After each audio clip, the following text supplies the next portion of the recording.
원기둥에다가 사각형까지 하라고? 이렇게 함. 그림자 그리는 게 이제 사실 조금이라도 이제 그림을 그려봤으면 가장 막히는 부분 중에 하나죠. 사실 이제 그림자 잘 하려면 결국에는 약간 그런 이론적인 거를 알아야 되는 건 사실이긴 한데, 사실 이제 여러분들이 생각하는 건 그거잖아요. 일단 당장 뭐 완벽하진 않아도 좋으니까 최소한 약간 이 정도의 그림자를 그려야 된다라는 약간의 힌트라도 있으면 좋겠다라는 그런 생각인 거잖아요, 사실은. 그쵸? 그래서 그걸 바로 지금 제가 해결을 해드리도록 하겠습니다. 이거는 지금까지 한 번도 공개하지 않고 숨겨놓고 있던 이제 저만의 초보분들한테 그림자 그리는 방법을 전수하는 비기입니다. 자, 우선은요, 부에다가 그림자를 그릴 때는요, 빛이 이렇게 들어오잖아요. 위에서부터 이렇게 뚝 내려온다고 생각을 해봐요. 그러면은요, 당연하지만은 이게 그림자가 반땅이 납니다. 이거를 구조적으로 파악을 하면은, 자, 빛이 이렇게 위에서 떨어진다는 건 다른 부분도 똑같은 각도로 같은 방향에서 빛이 온다면, 그러면은 자, 여기 받았죠, 빛 받았죠, 빛 받았죠, 빛 받았죠, 빛 받았죠, 또 받았죠, 받았죠. 근데 어디서부터 못 받아요?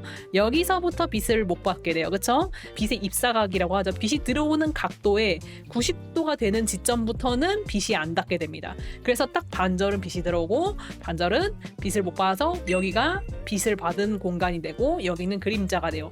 이런 식으로 대략적으로 계산할 수 있어요. 근데 문제는 우리가 그림 그리는 때는 이렇게 마냥 빛이 위에서 오진 않는단 말이죠.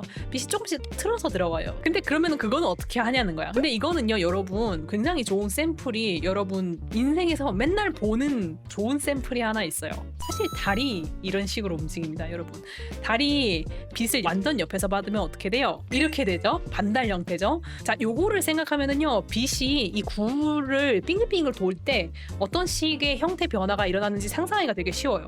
자, 그러면은요, 만약에 빛이 조금 뒤에서 쏘이면 어떻게 될까? 이거 무슨 모양 돼요, 그러면은? 초승달 모양이 되죠, 그쵸? 자, 얼마나 뒤에서 쐈느냐에 따라서 더 초승달이 되잖아요, 그쵸? 자, 그럼 반대로요, 빛이 만약에 앞으로 쏘이면 어떻게 될까? 여기서부터는 파먹죠, 오히려 반대로. 그러니까 그림자가 초승달이 되는 느낌이죠, 이렇게. 이런 식으로 빛 각도가 변화할 때 실제로 이 구의 빛이 어떻게 변화하는지는 우리가 인생 동안 봐온 게 있기 때문에 생각보다 쉽게 추리할 수가 있어요. 근데 문제는요, 여러분, 빛이 뭐 옆에서만 오나요? 사실은요, 우리가 그림을 그릴 때는 조금 대각선에서 쏩니다, 그쵸? 옆에서 쏘는 경우가 의외로 흔치 않단 말이죠. 그러면 어떻게 하면 돼요, 여러분? 빛이 대각선에서 오면 어떻게 변하는 거죠? 이렇게 하면 되지. 구에 빛이 들어왔을 때 구체적인 입사각 변화에 따라서 빛의 그 기본적인 형태가 어떤 식으로 변하는지 이제 이해한 거예요. 자, 그러면은요, 이 구의 이 형태를 여러분들이 이해할 수 있으면은 그걸 기준으로 어느 정도 큰 그림자를 천천히 그려나갈 수 있어요. 사실 우리가 그림자를 그려나갈 때는요, 너무 세부적인 것부터 그려나간 것보다는 큰 덩어리부터 먼저 그려야 됩니다. 여러분, 인체 도형화라는 말 많이 들어봤죠? 예를 들면은 머리는 구형에 가까우니까 머리를 구라고 생각을 해라.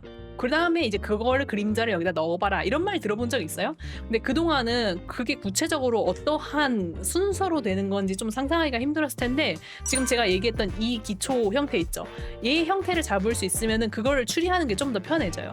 그래서 전체적으로 큰 그림자를 먼저 그려나간 다음에 그 다음에 세부적인 그림자들을 잡아나가는 방식으로 그려나가면은 뭐 완벽하지는 못할지언정 어디 가서 꿀리지는 않는 정도의 그림자를 그릴 수 있게 되는 거예요. 매주 수요일 6시 생방송. 자, 그러면은요, 다시 한번 해봅시다. 아까 얘기했던 것처럼요, 모든 물체는 일단 기본적인 도형을 가지고 있어요, 그쵸? 그래서 인체 도형화도 이런 그림자를 그리는데도 도움이 좀 돼요. 완벽하진 않아도 돼요. 아까 얘기했던 것처럼 그냥 머리는요, 구형인 거고, 팔과 몸통 같은 것들은 원기둥이나 아니면은 이제 사각형 이런 걸로 표현되죠. 그런 것들로 이제 요 그림자를 추정을 하면 되는데, 자, 문제는 근데 여기서 이제 두 번째 의문이 생겼을 거야. 근데 우리 지금 9밖에 안 했잖아요, 그쵸? 9밖에 안 했는데 방금 뭐라고 했어요? 원기둥에다가 사각형까지 하라고?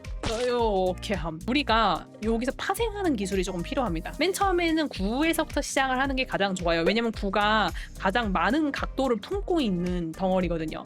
근데 이제 얘로 인해서 여기서부터 다른 도형이 그림자가 어떻게 생길지 어느 정도 파생하는 것이 가능합니다. 자, 그러면 일단 원기둥부터 우리가 파생을 해보자고요. 우선은 얘를 중심으로 해보죠. 자, 나는 이 많은 빛각도 중에서 이 빛각도를 쓰기로 결정을 했어요. 그럼 구는 이걸로 결정이 된 거예요, 그렇죠? 자, 여기서 원기둥을 파생할 때는 어떻게 하냐면은 일단 원기둥의 각도가 중요해요. 예를 들면 원기둥이 이렇게 서 있는 원기둥도 있지만은 약간 이렇게 기울어져 있는 원기둥도 있고 약간 더 이런 식으로 기울어져 있는 원기둥도 있고 하잖아요. 그러니까 원기둥마다 사실 그림자가 달라지겠죠, 당연히. 각도가 달라지니까. 그래서 내가 무슨 원기둥이 필요한지 조금 정확하게 해야 돼요. 예를 들면 이 친구 같은 경우는 팔을 지금 앞으로 뻗고 있잖아요. 그럼 이 팔을 구성하는 기본 원기둥은 어느 정도의 각도일까? 자, 여기가 조금 관건인데요. 이거 정확히 못하는 분들은요 아직은요 조금 힘들 수 있어요. 팔 각도가 지금 이렇게 튀어나오고 있거든요. 요 정도는 할 수 있어야 됩니다. 지금 이 원통이 이 정도 각도가 나온다는 사실은 볼 수 있어야 돼요. 이 정도의 실력은 있어야지 지금 제가 얘기하는 얘기가 적용이 됩니다. 근데 여기는 몸통은 사실 이제 이런 느낌이죠. 원통으로 표현하자면은 좀 이제 어느 정도 그리는 분들 이 정도 추적할 수 있죠. 그럼 지금 이 모양을 최대한 그대로 유지하려고 해보세요. 내가 필요한 원기둥은 이거예요. 이 원기둥이 같은 각도의 이 빛과 같은 각도를 받았을 때 얘는 그림자가 어떻게 될 것인가를 우리가 지금 알아내야 되는 상황인 거예요. 그렇죠? 그러면은 이건 어떻게 하면 되냐면은요. 자, 원기둥은 사실은 이렇게 생긴 링이 여러 개가 겹쳐져 있는 형태예요. 무한으로 겹쳐져 있는 형태예요. 그렇죠? 그러면은요. 사실 요거 하나의 그림자만 알아내면은요. 여기에 대한 그림자를 우리가 알아낼 수 있어요. 자, 이게 팔찌라고 생각을 해봐요. 이 팔찌를 여기다 끼우면 어떻게 될까? 한 요 정도로 끼워질 것 같아요. 그러면은요. 얘도 똑같아요. 같은 각도의 빛을 받았으면은 얘도 똑같이 작동하거든요. 이 각도에선 빛을 받고 이 각도에서 빛 받고 여기 못 받은 거야. 그럼 여기도 받고 여기서부터 못 받은 거예요. 이해돼요? 딱 이 팔찌가 끼워진 만큼의 이 비례만큼 빛이 들어오고 그림자가 들어옵니다. 그걸 참고하면 여기서부터 여기까지가 그림자라는 걸 알 수 있죠. 요만큼이 그림자가 돼요. 자, 아직 여기를 체크 안 했죠? 여기는 완전히 평면이잖아요. 그렇죠? 그래서 이 각도만 찾아낼 수 있으면 되는데 여기랑 최대한 비슷한 이 원에서 같은 부분을 찾아내려고 노력을 해봐요. 얘는 요 각도의 이 면은 어디에 해당할까? 완벽하지 않아도 돼요. 대충 이 정도쯤이잖아요. 그렇죠? 그러면은 봐봐요. 여기는 빛이에요? 그림자예요? 빛 들어왔죠? 그럼 얘도 빛이 들어오는 거예요. 그럼 여기에 그림자를 넣을 필요가 없죠. 그래서 이렇게 구에서부터 같은 빛이 들어왔을 때 원기둥은 이런 식으로 파생이 됩니다. 자, 육면체는요. 아까 제가 여기 이 면 각도를 얘기했던 거 기억해요? 그 느낌으로 하시면 됩니다. 자, 보통 육면체는 총 3개의 면이 보이곤 하거든요. 그렇기 때문에 이 3개의 면에 대한 그림자만 찾으면 돼요. 아까 얘기했던 거랑 똑같이 하면 됩니다. 평면인 면은 그 같은 각도를 찾으시면 돼요.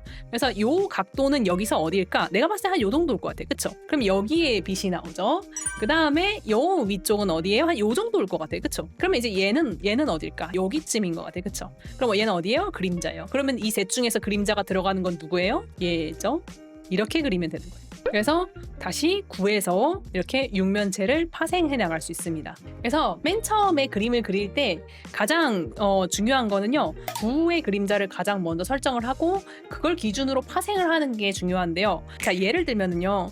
내가 그림자를 넣었는데 이 상태에서 뭐 약간 이렇게 그림자를 넣고 싶을 수도 있고 아니면 약간 이렇게 놓을 건지 이걸 조금 생각을 하면서 내 그림에 어울리는 빛 각도를 먼저 정해야겠죠. 자, 이런 형태면은 이게 지금 뭔 형태죠? 얘가 9라는 전제하에 이렇게 되어 있는 거고 그럼 빛이 한 이 정도로 들어온 거가 됩니다. 빛의 입사각이 결정이 됐기 때문에 다른 부분도 동일한 빛의 입사각을 가질 수 있게 그러니까 똑같이 파생하라는 소리죠. 파생을 해야지만 그림을 딱 봤을 때 빛이 일관적으로 같은 방향에서 쏘이는 느낌이 납니다. 자, 요거를 하나씩 이제 잡아보도록 합시다. 이 원통에 대한 그림자를 찾아야 돼요. 여기서부터 여기까지 여기 손목까지가 총재로 원통이죠. 그럼 얘는 아까 얘기했던 대로 이 팔찌를 찾아서 여기다가 끼운다고 생각하면 돼. 그러면 이제 얘도 한 요 정도 위치에다 잡으면 되겠죠. 그럼 얘 그림자가 어떻게 돼요? 이렇게 되는 거죠. 자, 손 같은 경우에는 손바닥은 그냥 약간 네모난 박스라고 생각해도 돼요. 그러면은 여기도 아까 같은 방향 방법으로 하면은요. 이쪽은 빛이고 여기는 빛이고 이쪽 위 여기 손바닥 부분 여기도 빛이죠. 이쪽은 그림자죠. 그러면 어떻게 되냐면은 여기가 이쪽 면은 그림자인 거예요. 요만큼이. 이쪽 팔 같은 경우에는 이렇게 오는 거죠. 그럼 여기로 그려봤을 때는 얘는 이렇게 되는 거죠. 자, 그러면요 그림자 되게 짧아요. 보여요? 빛이 더 많고 그림자가 훨씬 더 짧죠? 그럼 얘는 어떻게 그리면 되는 거예요? 조금 더 작게 그리면 되는 거예요. 자, 몸통은 아까 얘기했듯이 이렇게 뒤로 가는 느낌이었죠? 그러면은 여기가 다 그림자고 여기가 빛인 거야. 이렇게 하나씩 하다 보면은 여러분들이 여기 어떻게 되는 거지? 라고 생각했던 부분들도 처리가 좀 됩니다. 이렇게 놔주신 다음에 그 다음에 세부 묘사를 조금씩 해나가시면 됩니다.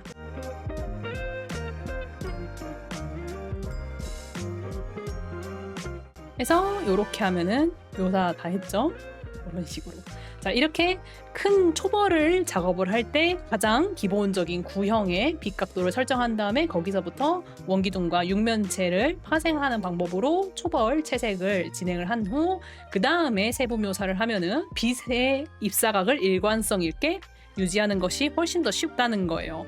그것만으로도 그림이 훨씬 많이 나아지니까 한번 시도해 보시고, 매주 수요일 6시 생방송. 방금 제가 얘기했던 그림자 강의 좀 더 자세히 완벽하게 하고 싶으면은 저희 아토리얼에서 이번에 그림자 강의를 냈으니까요. 방금 제가 얘기했던 내용도 있고 사실 좀 더 자세하게 설명합니다. 당연하지만은 조금 더 체계적으로 좀 딥하게 들어가고 싶은 분들은 우리 아토리얼 그림자 강의도 많은 관심 부탁드립니다.